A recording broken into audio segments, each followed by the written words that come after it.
Namo tassa bhagavato arahato samma sambuddhassa buddhang dhamman sanghang namasami. Hello dear friends, I am Venerable Padithalave Medavi, talking from Thapoarana, Pasyala, Sri Lanka. As you may know, maybe, we start this segment, I could say, called Mindful Momentum. It is about the life solution, I could say, because the therapy is very fascinating subject for me, and especially Buddhist therapy. As a Buddhist monk, I'm thinking it is one of the great present any monk who can give it to the society. So usually after we ordain, every Buddhist monks kind of like a therapist or counselor. So I also very fascinating about the subject, and not only that, I learned little bit about, not little bit, but many of the psychiatry books also I read, because of one friend of mine, I could say, gave me bunch of books and gave me good ideas, and actually she was a specialist on the subject as well. So anyhow, today I have a very common topic, and this is about how to calm the mind. You know, if you talk about the mind, everybody have, but nobody knows how to calm, mostly. And many of the people are struggling how to calm this mind. Okay, so I wanted to give you some guidance on from Buddhist philosophy, and how to calm the mind, how to do these things of our elders, and how I did it and how I am practicing it. Okay, so if you see the bigger picture about the mind, it's a complex, I could say. It is something you can't see but hard to understand, but it has something we know, and most of the time, not most of the time, but some of the time we using it. Very rare of the people who living in the world are use the brain, or not brain, the mind, and most of them actually don't use it. But when I was young,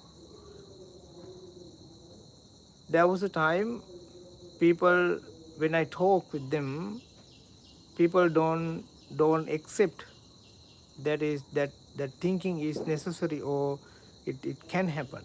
Most of the time people start to blaming on me and us, especially.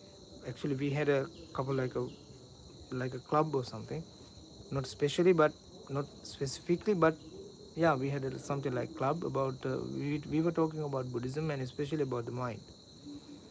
So at that time when we talk about the mind, especially that we are thinking, people what they believe was the thinking isn't correct, it is wrong. They thought it's crazy. Yeah, they use that phrase actually. It's crazy. If you think, you are crazy. So don't think. So that gave me another huge question, because I am thinking. I usually think. Then I start talking with the people who practicing about the mind, and especially the Buddhism, and they all says, yeah, we are thinking. So then I start to talk with them again, the other people, we everybody are thinking. It's normal. So there was a time actually I also thought the thinking is not necessary or it is bad thing to do.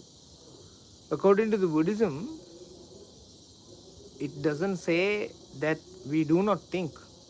What it says is you should you should you should understand what kind of things you may think or you should think, or what kind of things you don't have to think about. These are the main differences between thinking and not thinking. Anyway, like everybody else, I also had huge problems when I was young, how to control my mind. I was struggle with thoughts because of the many of the idea I could not fulfill in physically or something. It's not about the sex or something, but in our achievement or something, when we can't get it, we usually use our brain or use our mind to think about it and make us happy because of it. So that's why I says before, mind is something like a complex. It is so complicated actually, because sometimes when we start to think, we can hear it. We can hear people are talking to us from their own voices. We don't smell that smell to our nose, through our nose, but we feel it from our mind, or from our mind. So we can see things like we don't see it through our eyes, but we see it. So something like that, mind can create it. So when it start to create these kind of things and environment, sometimes we do it more oftenly. After we do it more oftenly, it it get caught up with it. You know, it's like a turbine. When it start, it's circling very slowly, but after it normal normal speed, maybe we can't count it. How many how many how many runs it can turn within a second or something. So mind also like that. When it is start to think, it's like it will start slowly, but after we put so much pressure to the think about, so mind will think, and at that time we wanted to stop our thinking and calm down. We don't know how to do it. I found a book called Food for the Heart by Ajahn Chah, and he says you have to understand that you can't control your mind. That is a huge problem. I thought I wanted to control and I can't control it. Instead of controlling, what he says was you have to understand that you can't control your mind. That is was fascinating aspect, I could say, because I never thought about it in that way. When I understand that my mind is wandering, that is the end of it, which means, okay.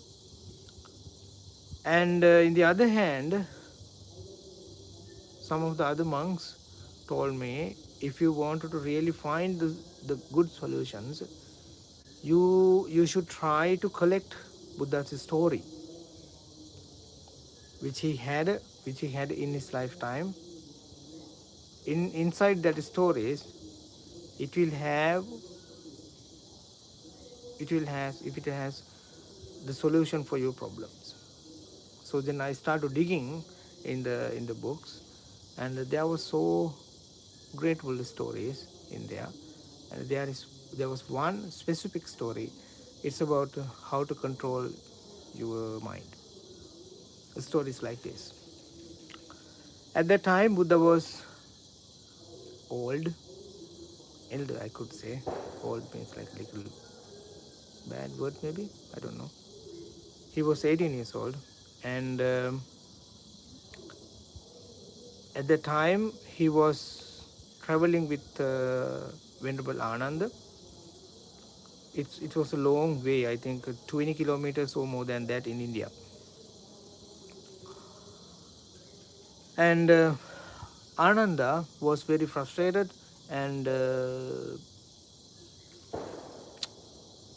he was thinking so much about the situation, because Buddha is so tired and he's very old, and he got sick at the time, and there is no villages nearby.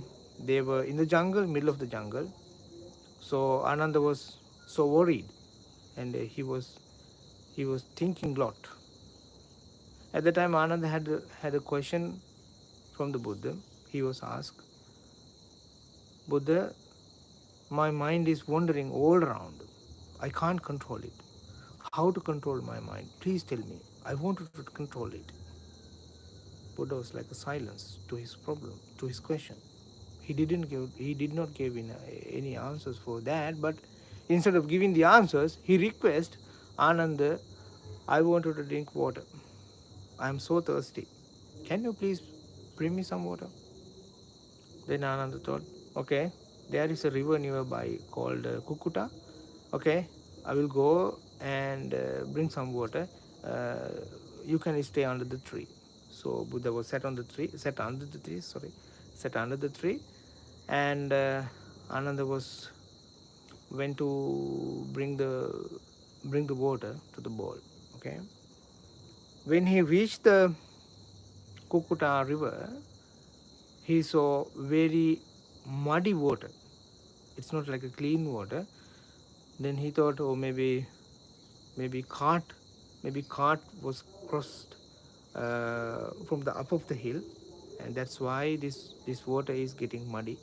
Maybe Buddha should not drink this water, because if he does, he got sick more and more. So he went back to the Buddha with empty handed, and says to the Buddha, Buddha, there is this river, but the problem is the water isn't clean enough. You can't drink it. If you drink, it will make you sick anyway. Maybe we should go a little bit further, and then we will find clean water. Yeah, you can drink them. Buddha told Ananda again, no, I am thirsty now. I need water now. Can you please bring me some? Then Ananda went to the river, again saw the water was muddy, and again came back with an empty hand and says the same thing. Then Buddha says again, Ananda, now you should go again, and water will be clean. You will see, then you can bring some water for me. Then he went back. It's like, it's amazing, you know. The water was so clean, there is no sign for mud, and about the dirty as well. And he was like so amazed about the situation, and he brought the bowl of the water and give it to the Buddha. And Buddha, after he drank the water, Ananda replied, Buddha, it is amazing. It is amazing. After he says the water will be clean, it is clean. The nature is listening to you. Okay. He was like amazed by that. Then Buddha replied, Ananda, water and muddy, are not the same thing. It's separate. When you give to the time, mud will be goes down and will be disappear. But mud is still there. But when water is still, that won't mud, mud will not connect with or mix with the water. That's why you did see the clean water. It's the same solution to your mind as well.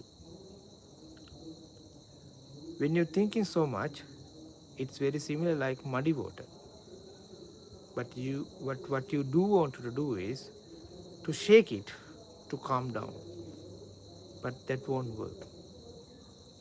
Just leave it there and it will be clean by naturally, eventually. This story gave me so much energy, I could say, about how my mind works also. Because, my dear friends, most of the time when we have struggles or problems in our life, we are usually trying to solution so quickly.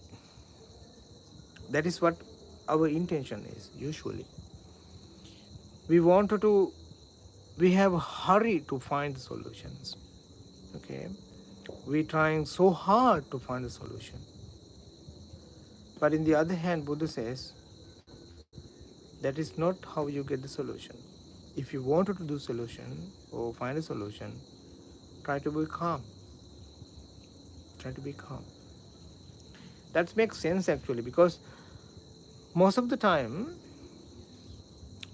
what we think is about the enlightenment, or in Sinhala it says arahant, it's like a totally different thing. So sometimes we don't know understand what it is. But when Buddha says, so he gave the Dhamma talks, he usually inviting people to the be kindness, to be kind to others or themselves as well, and to be patient, and to be especially calm and relaxed.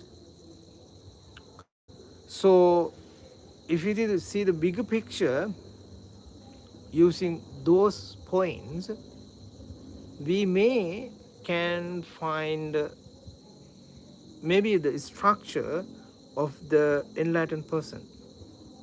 He have to have kindness, he have to have patience, especially he have to have calmness.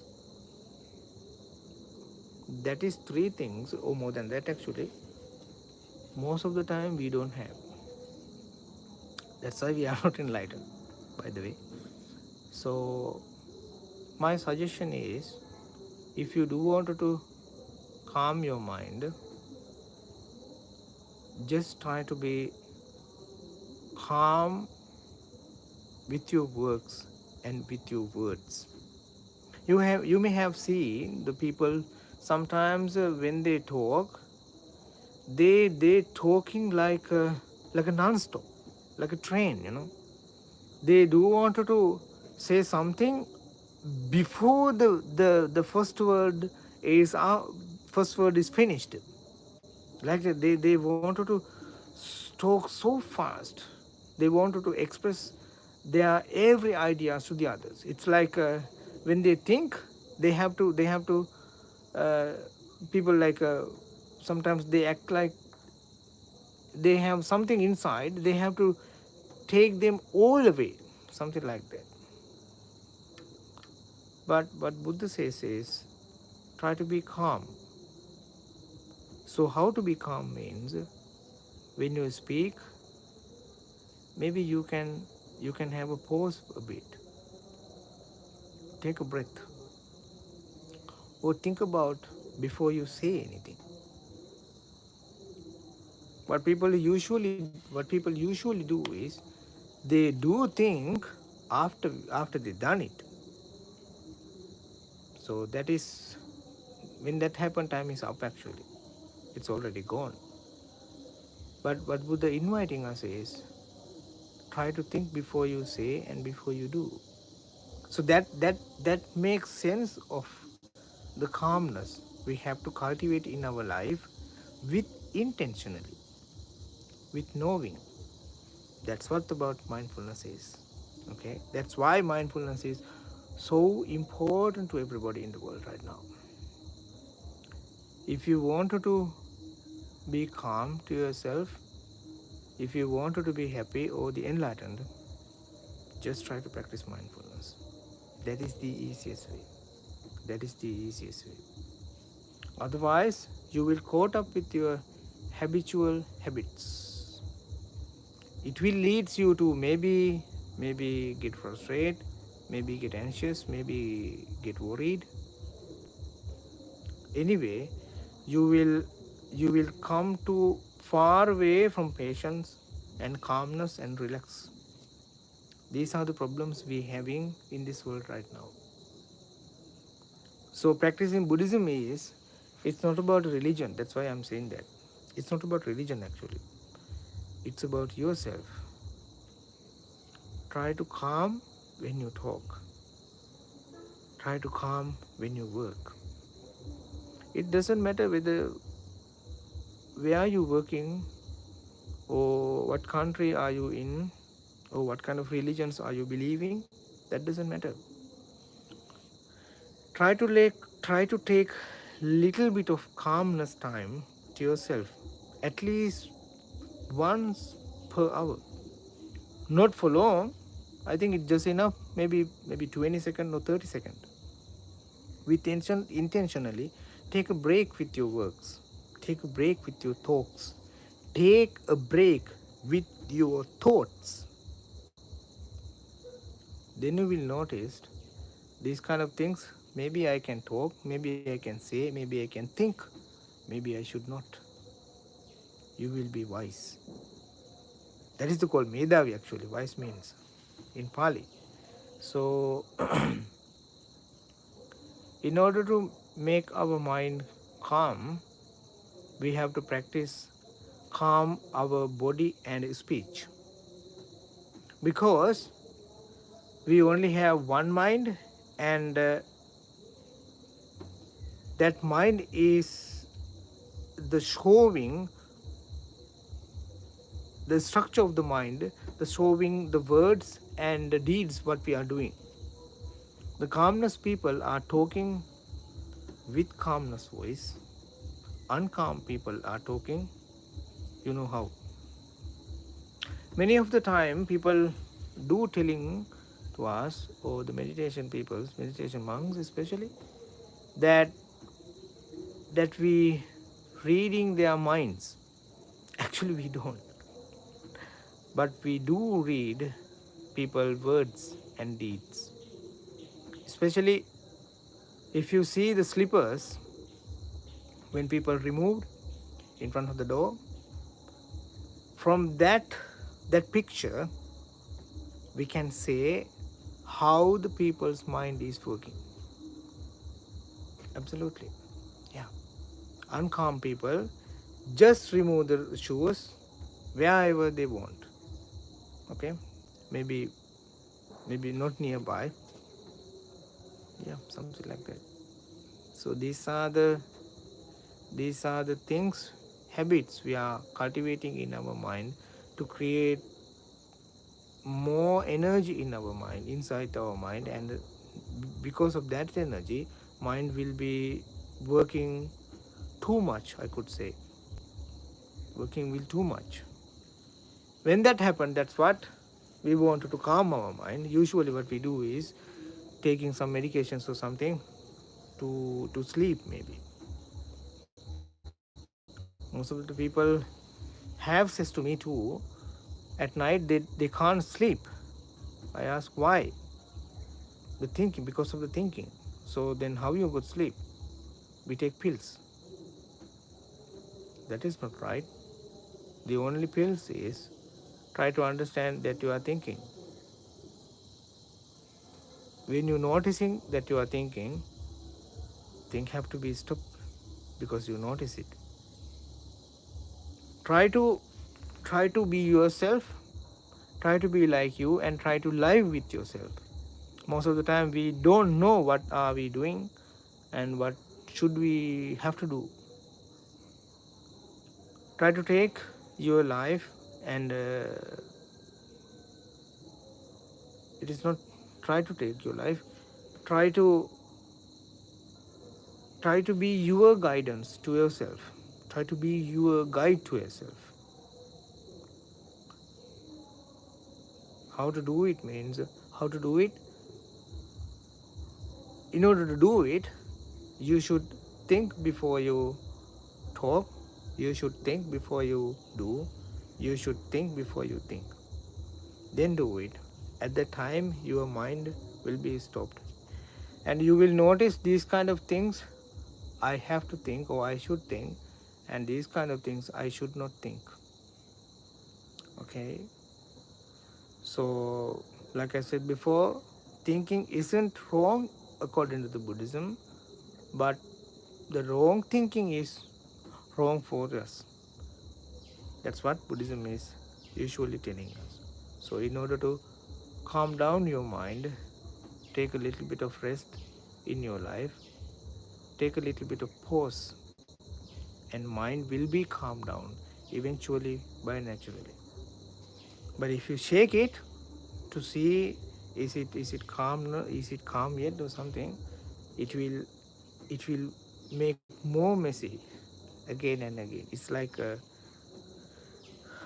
put a dirty water into the cup, and every 1 minute you take it out and look at it. Oh, it's still not calm, and put it down, something like that. It will be mess again because you take it out again and again, but keep it in somewhere for a while. It will be calm by naturally. Okay. Most of the time, trying so hard and being worrying and trying to be rush without any patience are not the best way to find the solutions. Try to be calm yourself, and how to do calm means try to speak with calm voice, with a pause. Try to works and try to use your hands and legs or something like that with calm attitudes, and try to think like a very calm thoughts or something. When you think bad thoughts or something, it can create bad feelings inside you, and it can create bad words and bad deeds too. That is very normal. So when you do understand about yourself and what you should do, you will be happy, and it will be easy for you. That's how mind will be calmed down, and that's what I wanted to deliver today. Today was like a little struggle with the English actually, but I think you get my point though. So if I did say wrong words or something, I'm so sorry about that because of my very fair knowledge of English. Anyway, I am very glad to tell this though, because this is what I am trying to practice in my life, and it makes me much easier and happier. So that's what I wanted to share with you all people. Okay, so I will be I will meet you tomorrow as well, hopefully 9 to 9:15 a.m. in Sri Lankan time. And if you have any questions or any suggestions, please feel free to ask.